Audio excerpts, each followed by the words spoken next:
Tere, mina olen Angelika. Mina tegelen Esiilis sellega, et tiimil oleks kõik olemas õigel ajal õiges kohas ja ka selleks, et tiimil oleks hea vaim. 12 nädalat tagasi nägite mind tegemas nädalaraporti. Mõtlesin, et olen nüüd sellest kõigest taastunud ja kogun ennast ja teen selle asja veel paremini ära. Esiilis on üks väga oluline funktsioon, tööde raporteerimine otsetootmisest. See annab tegelikult ülevaate kogu tootmisest. Selleks on mul siin KIP, millega ma registreerin ennast siia tööle. Siia tegelikult peaksid tulema kõik tööd, mida ma tegema peaksin, aga kuna minu lemmikmasinat freesimist siin ei ole, siis vaatama, kas Helena saab selle panna siia mul kohe külge. Helena, kas meil on selleks mingeid lihtsamaid lahendusi? Jaa, ikka. Selleks valime siit menüüst töötajad. Valime sinu töötaja.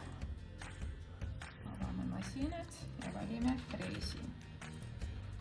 Nüüd märgime vaikimise masinaks ja salvestame. Nii, aga proovime siis järgi.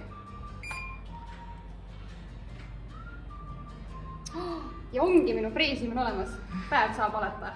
Kuna me juba tegelikult siin oleme, siis kõikide ülesannete juures tegelikult on ka abitegevused, mida ma ei tee igapäevaselt.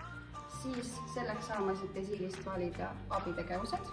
Minul on selleks siis 5S, vajutan siia peale ja abitegevus läks käima. Siis ma avan oma Oi, see sai eile tehtud, õigus. Nii, aga siis ma lõpetan siin 5S ära, lisan kommentaari ja see saigi tehtud. Juhised ja video on olemas, kui vajutad siit kuule loe lähemalt. Nüüd, kui olen oma freesimisega lõpetanud, login välja ja räägin teile, kuidas alustada tootmise digitaliseerimisega. See tegelikult on teekond, mida tuleb läbida koos meeskonnaga või koos tiimiga, sest see on protsesside, harjumuste ja kultuuride muutmine, mis võtab aega. Meie oleme teinud selle sinu jaoks lihtsaks. Tee endale üks õhtu vabaks, vaata filmi Coach Carterit ja leiad seosed meie blogist. Ilmselgelt läks seekord palju paremini kui eelmine kord. Järgmise korrani!